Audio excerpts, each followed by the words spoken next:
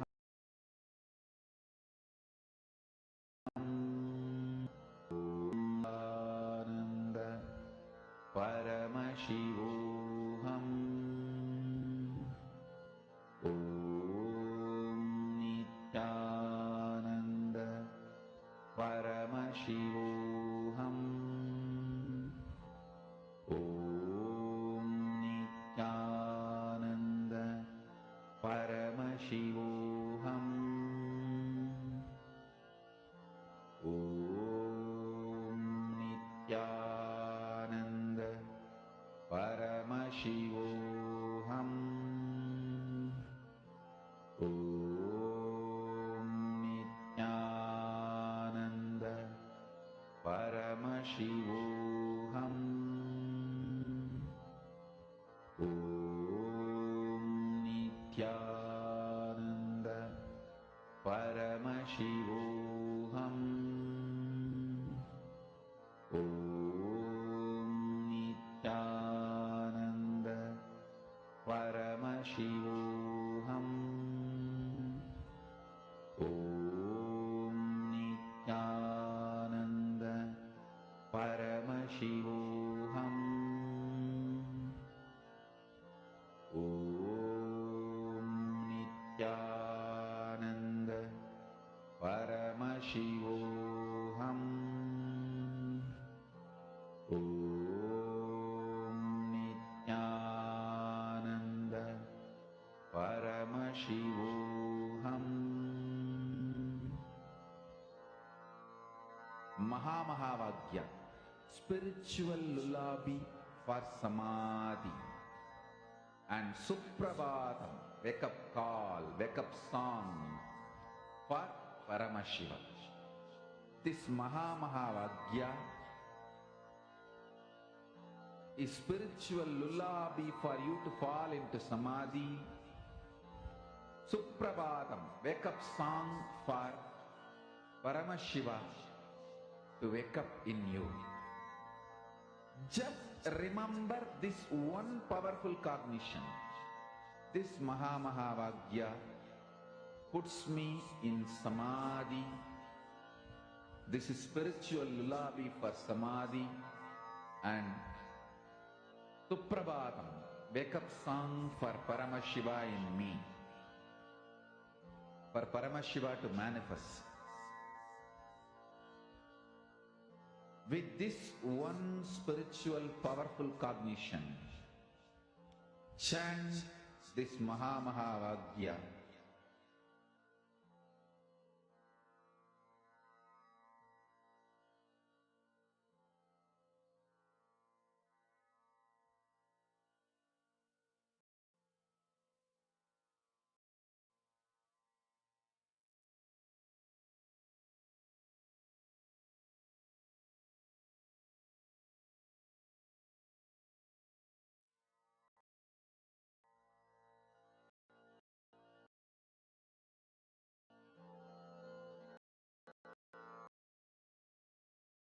Mahamahavadyam, spiritual lullaby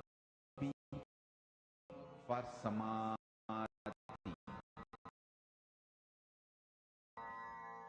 and suprapatam, wake up call. And this Mahavadya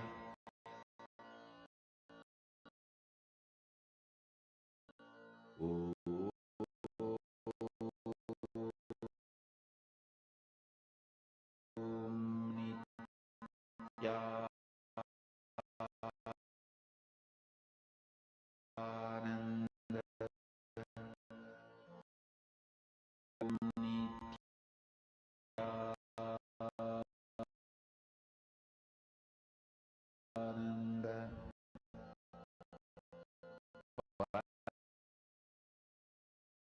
Paramashivam Nityananda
Paramashivam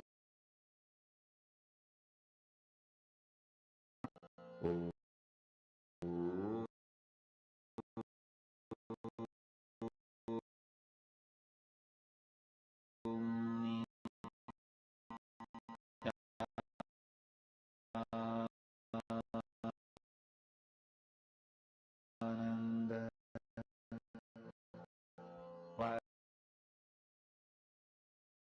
Paramashivam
Nithyananda Paramashivam. Om Nithyananda Paramashivam. Om Nithyananda Paramashivam. Om Nithyananda Paramashivam. Om Nithyananda Paramashivam. Om Nithyananda Paramashivam. Om Nithyananda Paramashivam. Om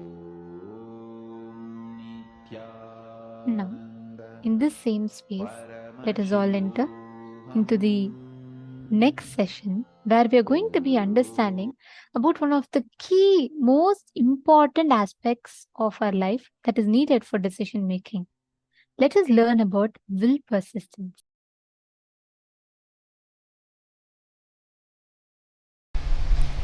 Whether the inner world success or the outer world success, whether Jivan Mukti, living enlightenment, or the outer world success, power, money, whatever you want, happens with one master key: will persistence.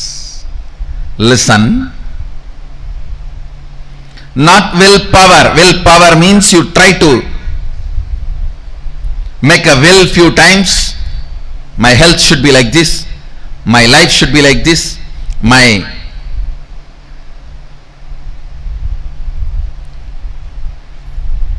business should be like this.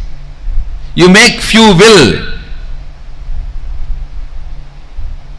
with the clear idea it is not going to be successful. And when that fails, you think, oh, it is not for me, this is not for me, and you collapse. That is what I call willpower. Actually, it is will arrogance. But will persistence means the number of times again and again and again your ability to create the will intensely is will persistence.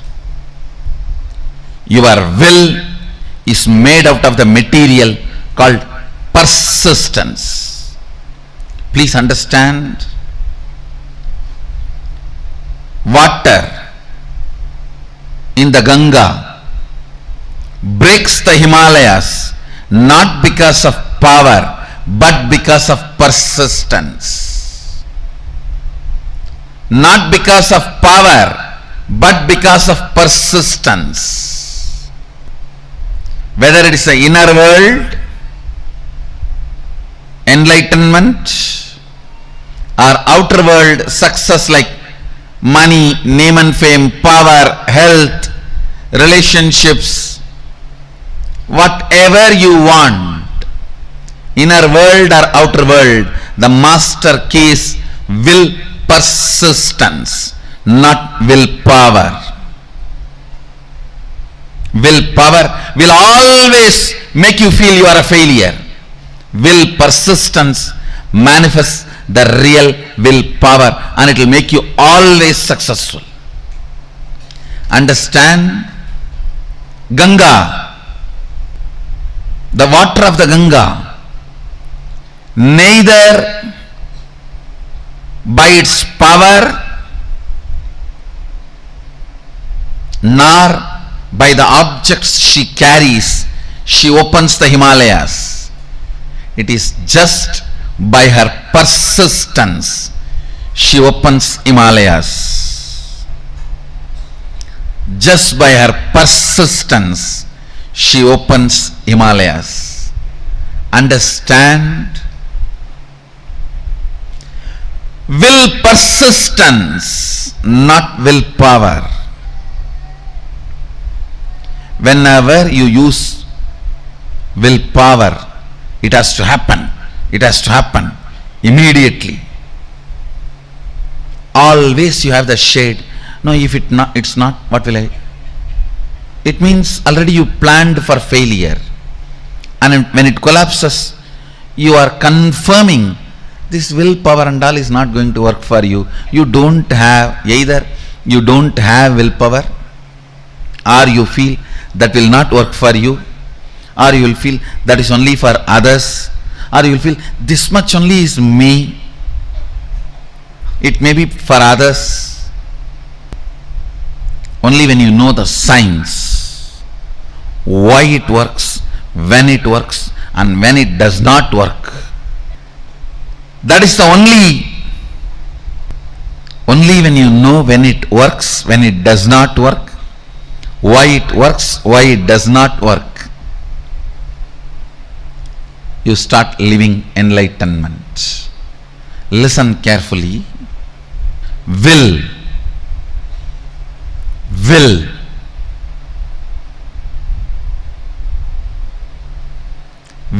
persistence means manifesting enlightenment and powers. If you decide to persist, that moment power starts manifesting. You don't even need to spend your whole life on persistence. Persistence is your decision without self-doubt. Persistence is your decision to persist. Persistence is your decision to persist and being sure about it. Willpower, when you use just will, you are not sure about you. What will happen if it goes this way or that way? With will persistence, you are sure anyhow how you are going to be. Look at every step in your life. All your patterns of withdrawing from life, all your decisions to withdraw from the life comes from your will arrogant decisions.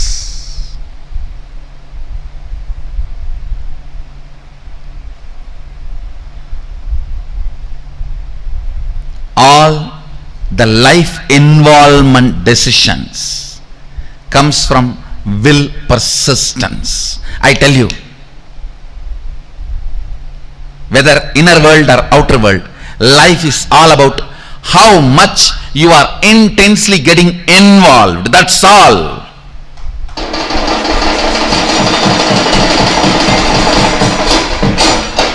The intensity with which you get involved with the life.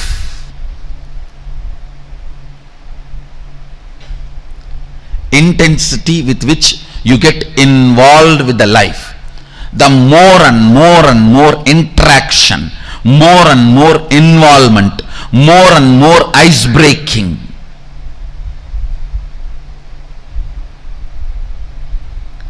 Will persistence is all about life.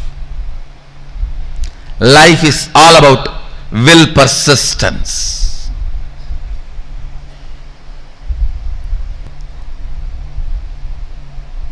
Will arrogance is failure.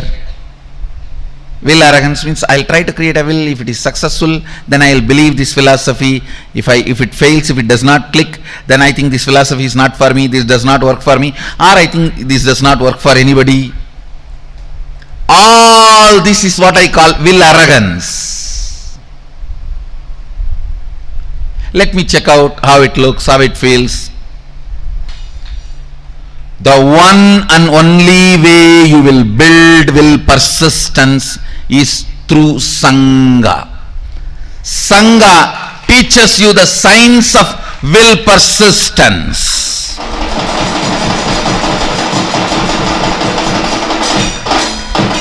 I tell you, stupid are those who say, oh, what is there in building temple outside? God is everywhere. And why do you put all your time, energy, money in all this? I tell you, when you build a temple outside, all the things required for it, creating a Sangha, creating, inspiring people, enriching, causing, everything, teaches you the science of will persistence, and you become enlightened. By the time Sadashiva sits on the temple you built outside, he already is sitting on the temple which you built inside.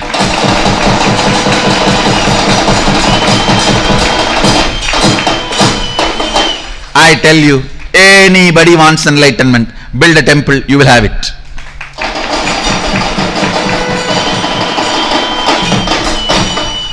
Because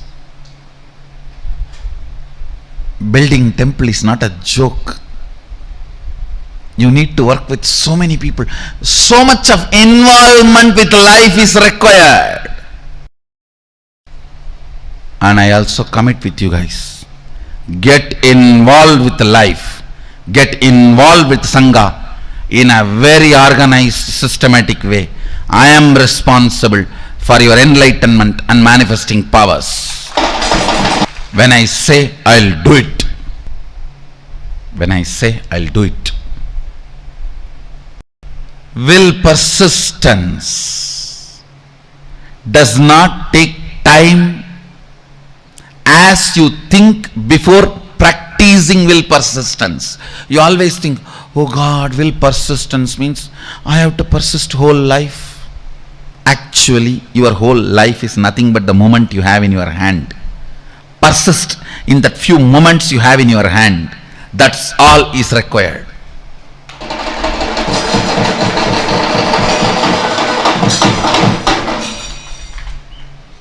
The moment you think of the whole life, it's will arrogance, not will persistence.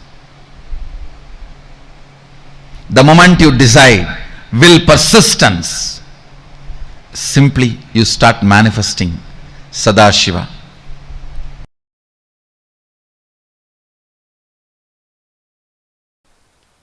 When I say the word will persistence, I do not mean you need to sit for years and years and years. No.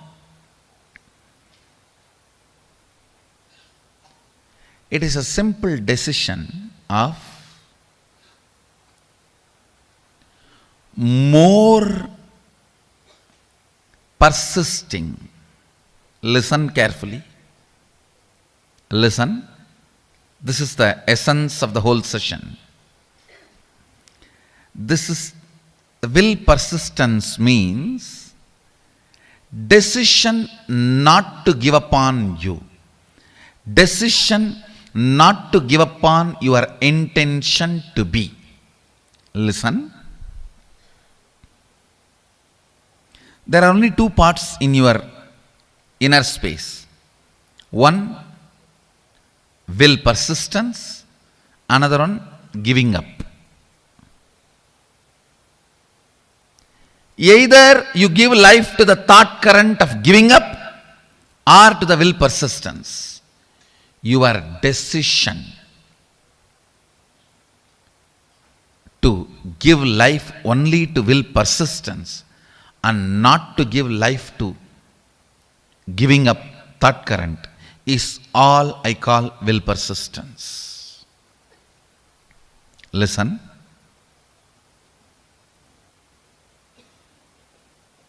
Actually,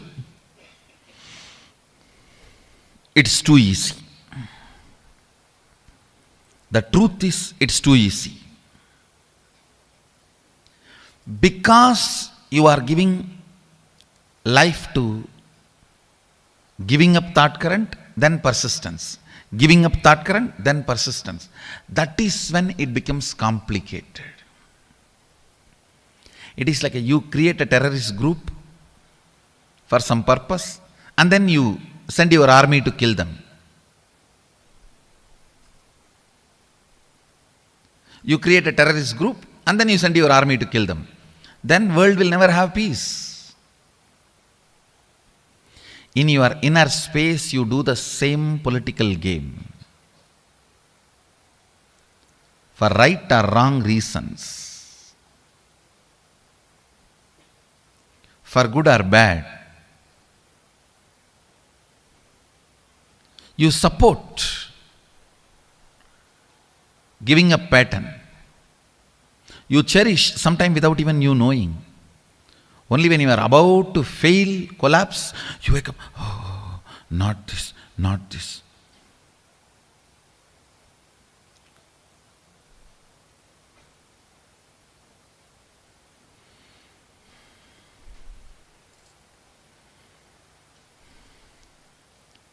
Having an alarm in your life to remind you and hold you without letting you fall is equivalent to having a guru.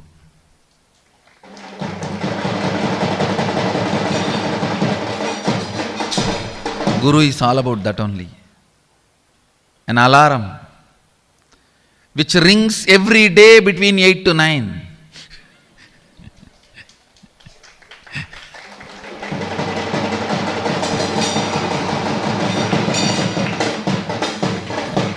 Reminding you constantly not to fall.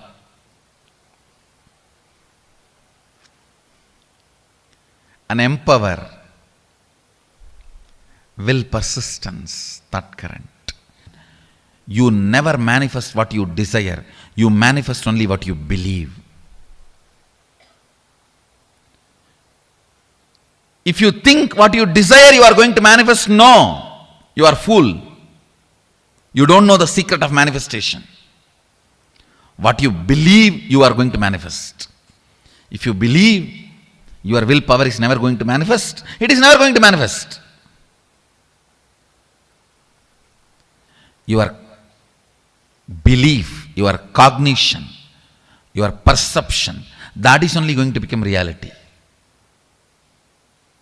Understand, an important thorn in the flesh need to be removed.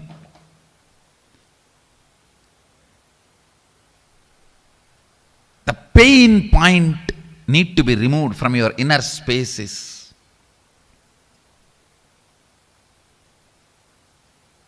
Will, arrogance, failures. All your failures, whether you prayed and did not get. You see, prayer is nothing but making a will. You prayed to God something and did not get it, or you sincerely tried and did not achieve it, or you created a space and it did not become reality. All this and all the pains accumulated around this is all about will, arrogance. Listen, it is all about will, arrogance.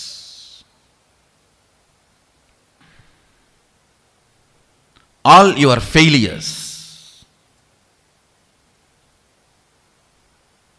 whether you failed in your own sadhana, spiritual practice, or you failed in your prayers, you failed in your efforts, you failed in situations, relationships, life, everything is will, arrogance.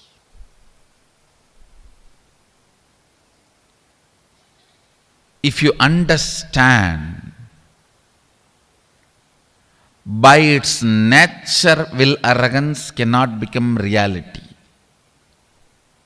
By its nature, will, arrogance cannot become reality.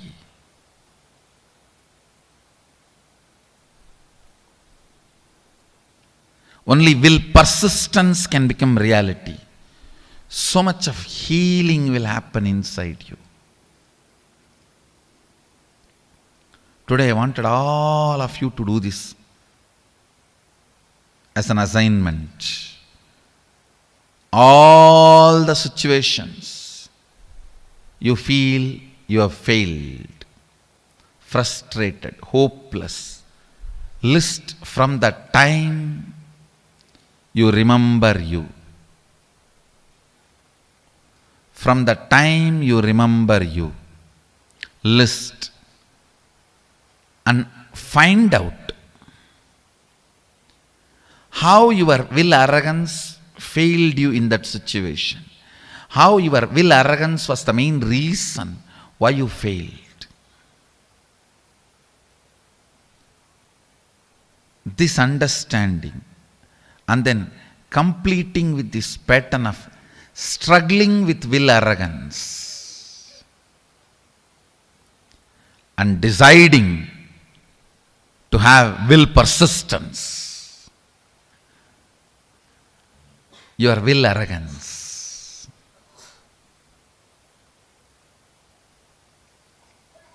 is the source of all the pains.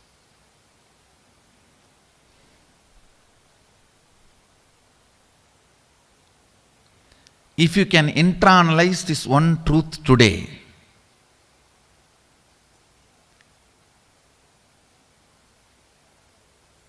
tons of past sufferings will be healed in you. I wanted all of you to do this as an assignment today. From the time you remember, you write down all the failures, frustrations, hopelessness, situations when you collapsed, when you gave up, when you felt you have not achieved what you want, you felt loss, whether it is personal, health, professional, career, life, prayers, spiritual, anywhere. Pen down all the failures and analyze each one. How the will arrogance collapses you, fails you. Will arrogance means trying half-heartedly, failing, and then blaming yourself. You can never achieve it. Trying half-heartedly, failing, and blaming yourself, you can never achieve it. Vicious circle is will arrogance. Virtuous circle is will persistence. Will persistence means deciding whatever happens, I am not going to give up till my intention to become reality. Nothing can stop me. If my intention to be is Shivoham, till that happens, I am not going to give up. I am going to be persisting. The will persistence.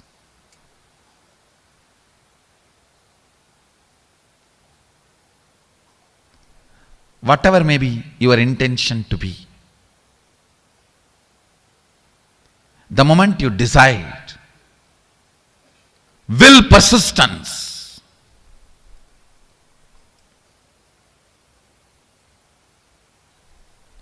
you will see so much of healing, healing, healing, powerfulness, powerfulness, powerfulness.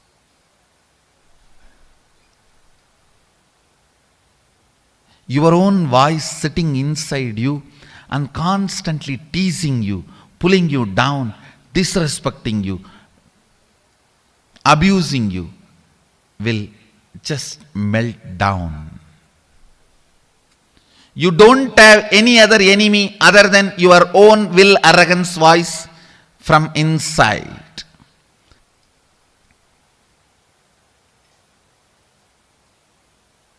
Today do this assignment.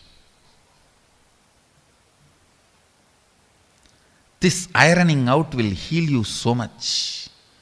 You will be ready to manifest all the experiences and powers of Sadashiva align here. Start this assignment today. Start this assignment today. To complete with all the pains, ideas, neurological, psychological, physiological, physical, hormonal ups and downs you generated in you, which goes on trying to make you believe falsely that you are not your intention to be.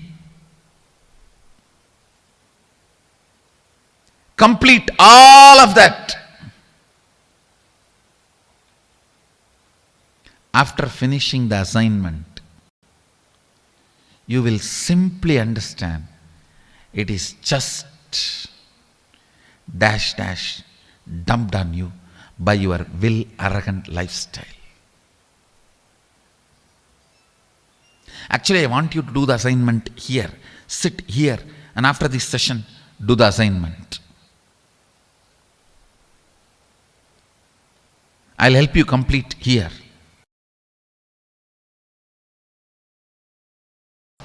Bringing pure questioning back to your life, bringing seeking back to your life is what I call completion. Understand?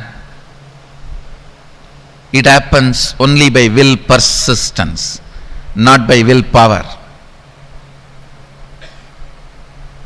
Sometimes people come and tell me, oh, 10 years I had persistence. No, you had willpower. Persistence never brings you tiredness and boredom. You never had persistence. It was always will arrogance fighting and failing. Will arrogance fighting and failing. That is why you are feeling tired and bored. That is not persistence. That is will arrogance. You need to have right idea about your past. Only then you will make right decision about your future. Many times, the tug of war which you continue to have with your will arrogance, you call it as will persistence. No. Will persistence is different. Will arrogance is different. In will arrogance, every time you only fall into powerlessness and repeat the same stupid cycle. In will persistence, every time you are one step ahead. You are one step ahead. You are one step ahead. So you will never be bored. You will never be tired. Tiredness and boredom is the quality of will arrogance, not the quality of will persistence. Will persistence never brings powerlessness about you or about others. Will arrogance always brings tiredness, anger towards you and others. Will arrogance is different. Will persistence is different. Will persistence becomes will power, not will arrogance. Will arrogance becomes only will failure. Will persistence becomes will power. Will arrogance becomes only will failure. Will persistence suddenly makes you young and you start from the beginning. Come on, start 1, 2, 3.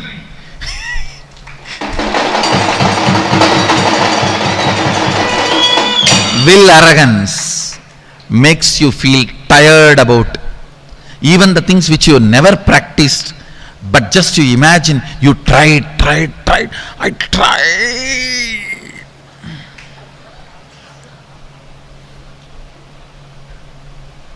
It means you just need kadka pudi.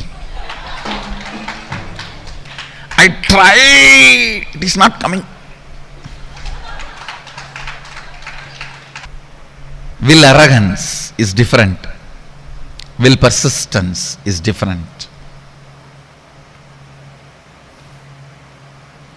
Persist. Persist. Persist. Naham manye suveteti. Nona veteti vetacha. Yonastat Veda tatveda nona vedeti vedacha. You may know something, you may not know something. Knowing what you know and knowing what you don't know is itself knowledge. Will persistence, will persistence, will persistence.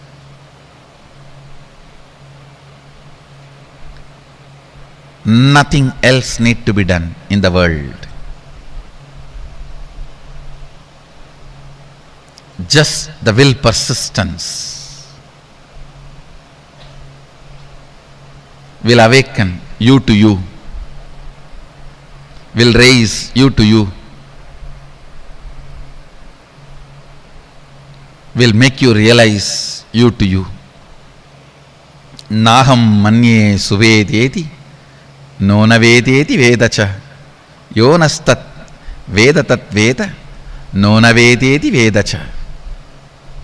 More and more things you embody, more and more you will know, more and more will persistence happens, more and more will arrogance gets completed. That's all is the essence of life. That's all is the essence of life.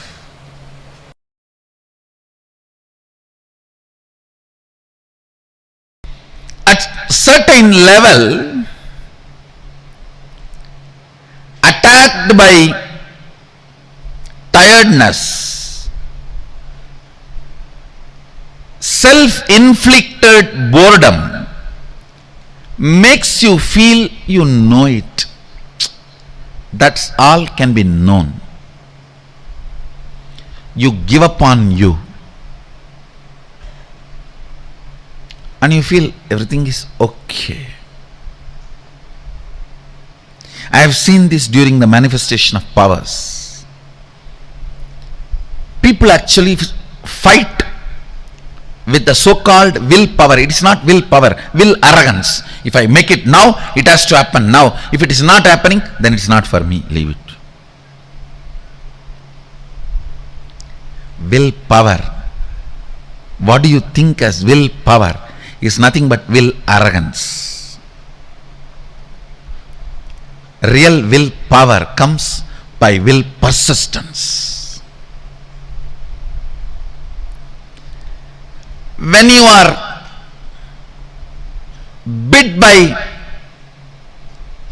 the snake called will arrogance, and that poison spreads inside you as tiredness and self-inflicted boredom.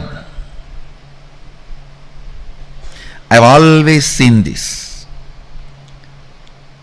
When people first start seeing me, they are all excited, go gaga about all over. If they don't convert that excitement into responsibility and assimilate it as part of them, then slowly, that's the difference between fan and devotee. Fan just fans away all the excitement. Devotee makes the excitement into responsibility. Whoever has converted their excitement and devotion into responsibility, they will never be bitten by tiredness and self-inflicted boredom. Understand? I am using two words. Tiredness can sometime can come even externally, but boredom only from internally it can come. That is why I am using the word self-inflicted boredom. When these two attacks you, you come to a decision, that's all for me, leave me. When you say, that's all for me, leave me, your life has ended. Your life has ended. Even I don't tell that. Even still I sit and work. How can the system be more and more stronger so it can radiate more and more? It can manifest more and more. It can support more and more. It can share more and more.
Okay, so now I request every one of you to tell me, what is Atma Shakti?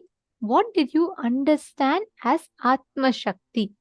Come on, can I request all the participants to post whatever you understood as Atma Shakti? Can I request every one of you to post?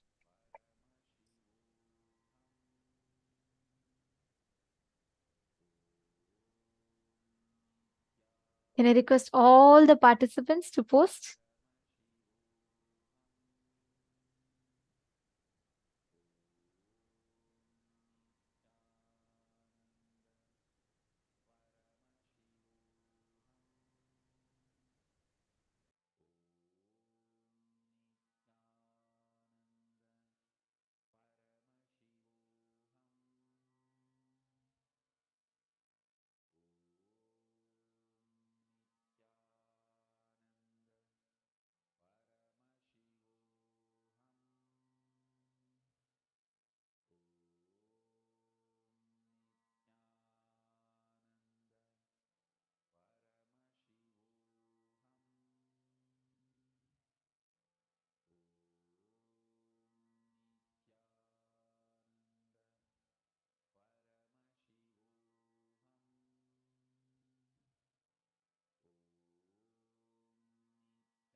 Paramātma Śakti. What is Atma Shakti?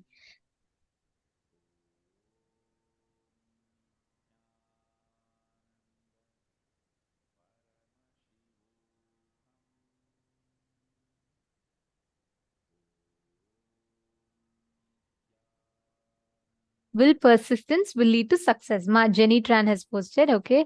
Ma Diana Caesar has posted, you know how you will have persistence when you are trying again and again with the attitude of little child in play, okay. Ma Leong Kok Teng has posted, Ma Joyce Leong has posted, truly believe that we will achieve the goal. Okay, Ma Diana Caesar, will persistence is not will arrogance, okay. And never give up, all right. And Ma Sonia Rao. Okay, come on, all the others. Ma Sunny Shen, Ma Chengyu, Ma Sil Oz, Ma Gualin. There are a lot of you. Can I request all of you to please post? Come on. Dear participants, every one of you post. This whole session, right? This whole truth is a very, very important one because this affects many of our decision-making abilities. Okay, Satyojata Shiva has posted Atma Shakti is you persisting, going on again and again on your vision and on how you are to be.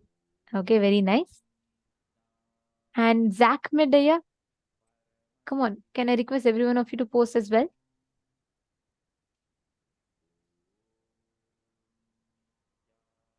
Amit Popatkaraya and Linkal Souza, Ashok Aminaya, Asimaya, I see you sitting very sincerely, actually, almost every day. I see you sit here and I see you listen to the sessions.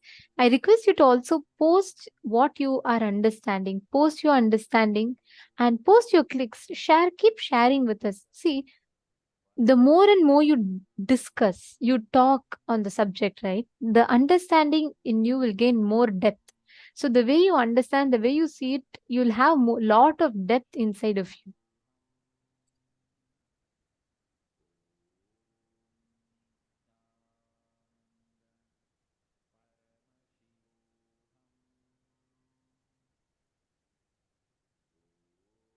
Okay.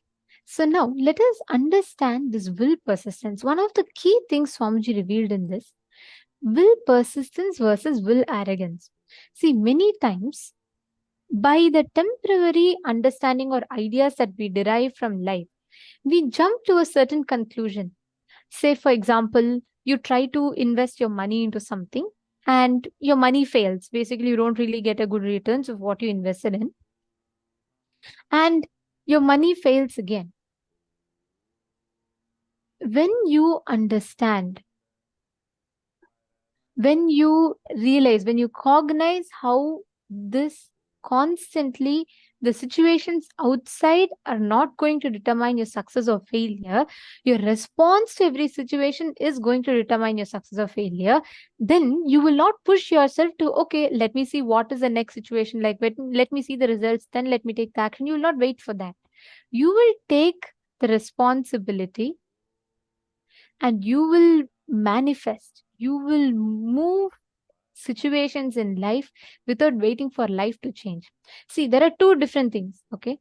Typically, every one of us, most of us at least, we all wait for things to happen until we say, oh, okay, if really I'm going to let life show something, let there be some result, then I'll take an action.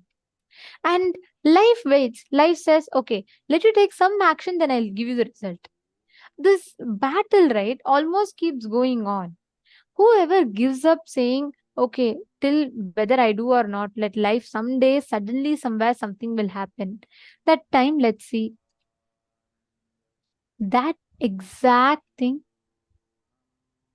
is what is will arrogance. But you wait, you say, let things come, let me see when things come and let things manifest. Will persistence is you taking responsibility to create the reality that you want. Only those who take responsibility for them to manifest the reality that they want, they are the winners. Those who don't take responsibility are on the loser's side. Whoever takes responsibility, whoever decides, I will take responsibility for it to happen, they become the winners.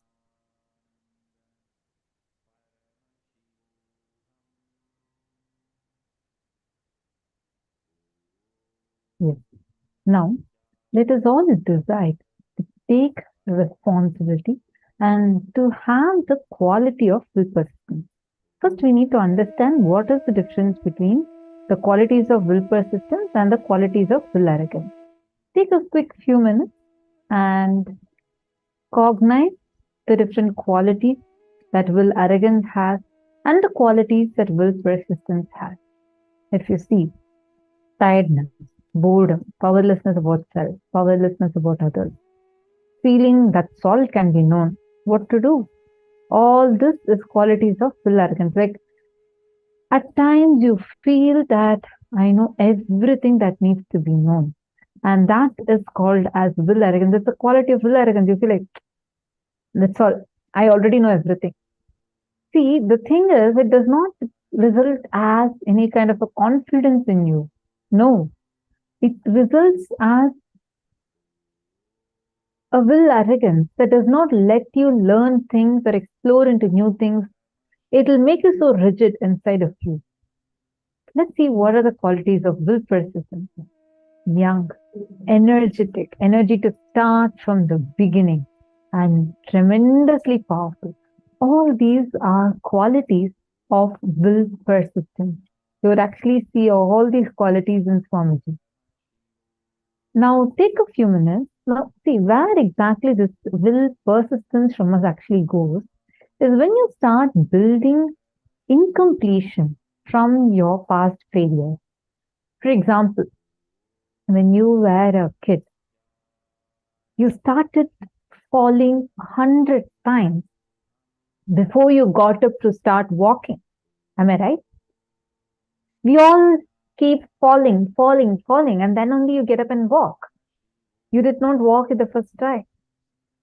But at that time, that fall, physical fall itself did not cause pain in you because you didn't consider that as a failure. You didn't have your own long sob story because of why you feel so strongly inside you that you failed and you have that failure pain. That was not there when you were a kid. That's why you're walking today. Am I right? When you started walking, as a kid, when you started walking, hundreds of times you fell down and got up, fell, got up, fell, got up. The only difference is you never gave up.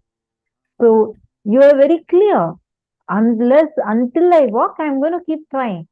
That quality is will persistence. Now what happens? By and by, as that small kids started growing bigger, society's influence, you started learning, oh, this is how my mom talks, this is what my dad says. You hear all their complaints about their life, you see their struggles, and you start believing that failure pain is legit. You start holding on to something that you call as a failure, hold on to the pain of the failure, and hold on to all the incidents. So the next time you want to try something, you don't even have the energy to try it. You're already tired, you're bored, you're frustrated, given up. That's it. That is where the will arrogance starts. How many of you are understanding this? How many of you are able to see this in your life? Where you can very clearly see, yes, this is how I'm struggling with will arrogance. I understand better. Thank you. Glad to know that, Madena. Sorry, I also want to apologize to you. The other day, I read your name. I thought it was someone else, and that's what I had told in the other darshan that day, saying about that, this 2-3 seasons you've been attending, because I know you've been connected to Swamiji for a long time. So I just wanted to correct myself. A few days ago, I read your thing and I had mentioned that. Actually, if you just understand how many times we take one action. Swamiji explains this very beautifully, right? Once one of the Adinavasis had gone to Swamiji and she said about how she feels like, she's a failure and things are not happening. And Swamiji looked at her and in a very ferocious tone, Swamiji said, failure is not cute. Because the moment you label something as failure, right? That means you have decided to stop taking responsibility for the situation in front of you. What's the difference between success and failure? For a person who wants to be successful, for him, even if there are misses, it's an attempt, not a failure. The moment you stop attempting, the moment you stop trying, that is when it becomes a failure. See, let's say as a child, I'll go back to that example. As a child, you tried standing up. Yes, every one of you crawled. Every one of us fell. We kept falling. Is there anyone here as a child who's never fallen? No, right? Every one of us have fallen. And we tried standing up. Finally, somehow we managed to stand up and start walking. Correct? Now, are you going to call the 100 times that you fell as failure? No, nobody tells, oh, I failed to stand up when I was a child. No. You say you attempted, you kept trying. It's an attempt because you didn't label it as failure and you didn't say, fortunately, no child has a concept of failure. After that, what happens is society imposes this concept of failure into us. What do we say? We stand up, we try. That's what we say as a child. Now, even once when you try the second time, if it does not happen, we say, oh my God, I have failed. This concept this does of not work failure. for me. I'm very sure this is not going to work out for me. This is not my strength. This is not an area that I have some strength in. These are all the kind of statements we start uttering. Am I right? Ma Libo Sun Libo. Nice to see you here. Are you understanding? Ma Sun Libo and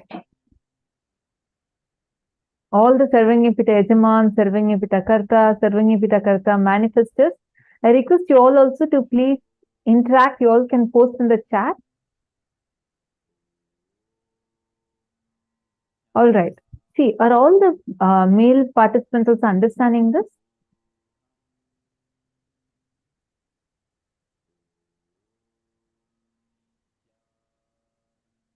See, the will persistence, it starts in you. It is actually there in you. It's your very innate quality, but it stops in you and starts becoming will arrogance from the time you started remembering your past failure as pains, and that those pains are there sitting inside of you. They're suffocating you. You're struggling with those, and they make you feel that it's impossible. Things are not possible for me. Things will not work out for me. Oh, I have tried my business so many times. I tried it 10 times. But when you were a child, you did not say that statement.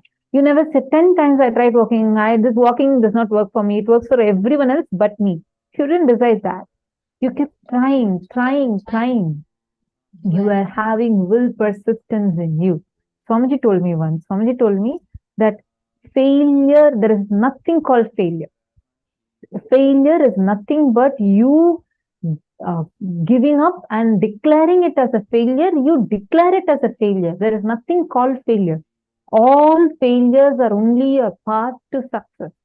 You go on working for excellence, success will simply happen, and all the failures you are crossing during that phase is just you're crossing those failures just in your path, but it is not a state.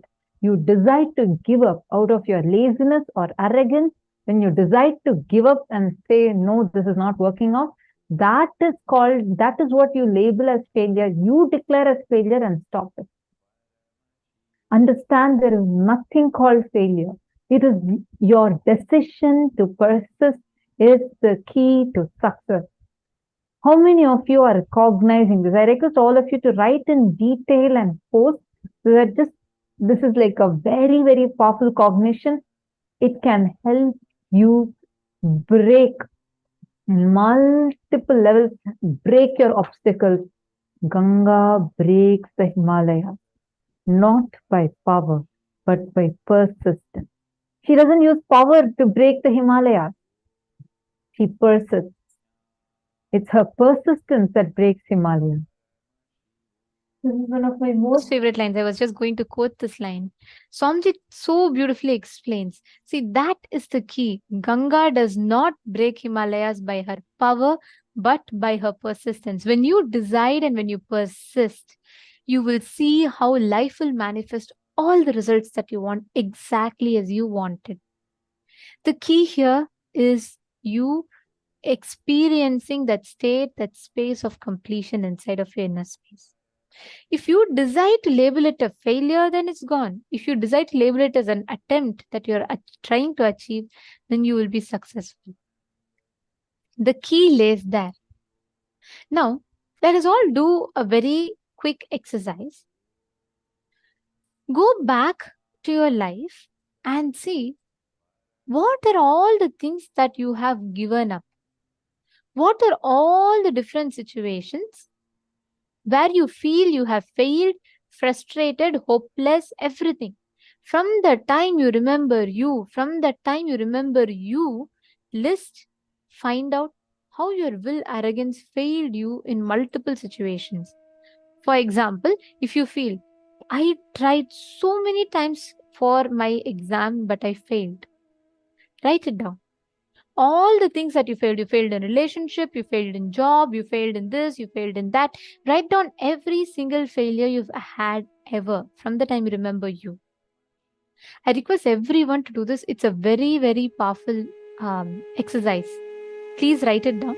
And if any of you have questions, please let me know. Please post it in the chat. We will address your question.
Now, in the next step, I request every one of you in all the things that you have written down, right?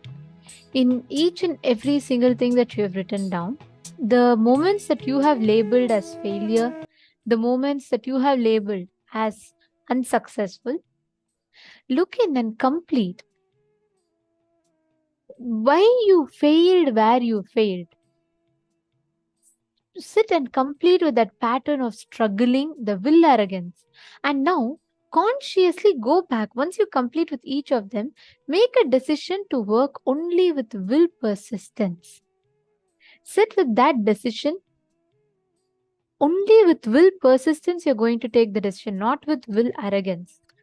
Just revisit those incidents and look in and complete with them.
Relax. Slowly. Please settle down. See, understand, every single time that you're going to decide and every single time that you're going to, you feel that you have failed, you just need to be aware of this one thing. Are you deciding from will arrogance or are you deciding from will persistence? That is the only thing that matters. Is it will arrogance or is it will persistence?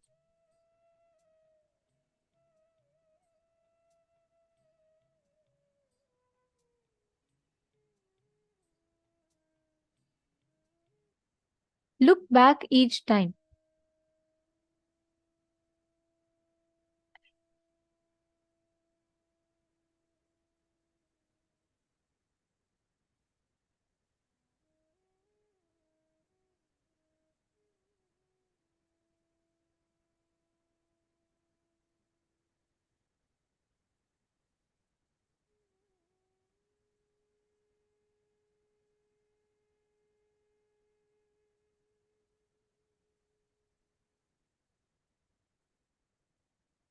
Okay. See, understand. Now, every single decision you make in your life, this is the key. Are you deciding from will arrogance? Even let's say, even if you say, I tried, but it's not going to work out for me, that is also will arrogance, because there is no such thing that does not work for you. There is no such thing that does not work for you. Everything that you want, when you consciously will it, there is a very, very clear way of making it happen. This same law applies even for power manifestation. How many of you are declaring consciously from this moment onwards, you are going to work from will persistence, not will arrogance? How many of you are taking it up as a declaration in you? Can you put yes in the chat, please?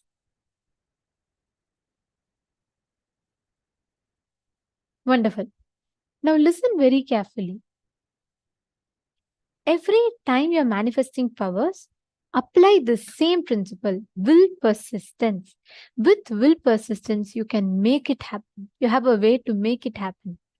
Drop that will arrogance and work with will persistence. You will see how just by your conscious will, you can make it happen. Now sit and let us do the same thing. See, one cycle is 42 minutes, all right? So you're going to be doing one half a cycle, which is 21 minutes of altering this. So it may take up to 42 minutes and that's totally fine. It is okay, but do this at least once completely.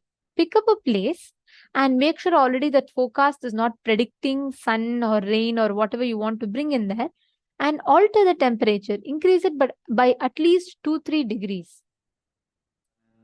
Please chant the Mahavakya. I request every one of you to do this. Please head to accuweather.com.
Paramashivoham.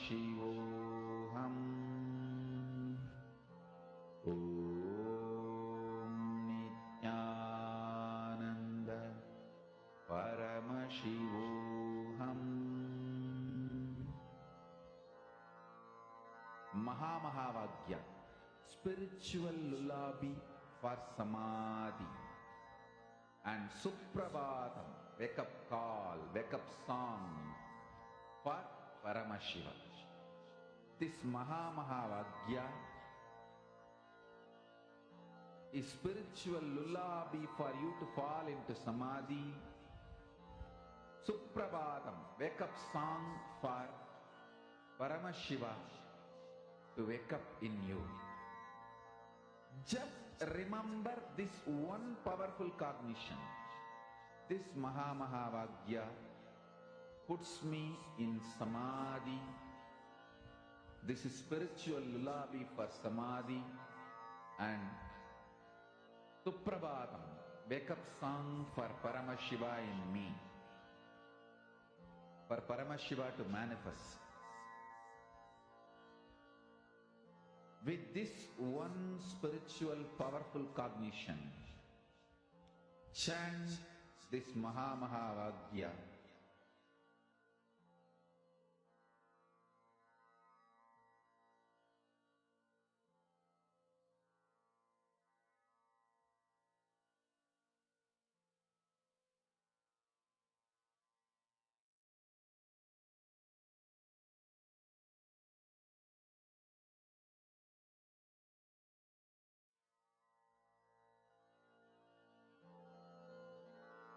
Mahamahavagya, spiritual lullaby for Samadhi. And Suprabhatam, wake up call, wake up song for Paramashiva. For Paramashiva to manifest. With this one spiritual powerful cognition, chant this Mahamahavagya. Om Nithyananda Paramashivoham. Om Nithyananda Paramashivoham. Om Nithyananda Paramashivoham. Om Nithyananda Paramashivoham. Om Nithyananda Paramashivoham. Om Nithyananda Paramashivoham. Om Nithyananda Paramashivoham. Om Nithyananda Paramashivoham. Om Nithyananda Paramashivoham. Om Nithyananda Paramashivoham. Om Nithyananda Paramashivoham.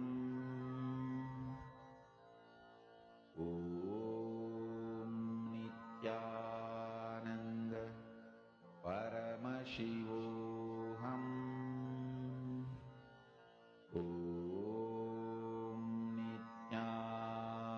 Nithyananda Paramashivoham.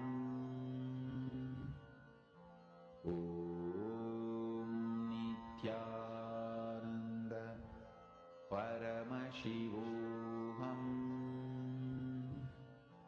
Om Nithyananda Paramashivoham. Om Nithyananda Paramashivoham. Om Nithyananda Paramashivoham.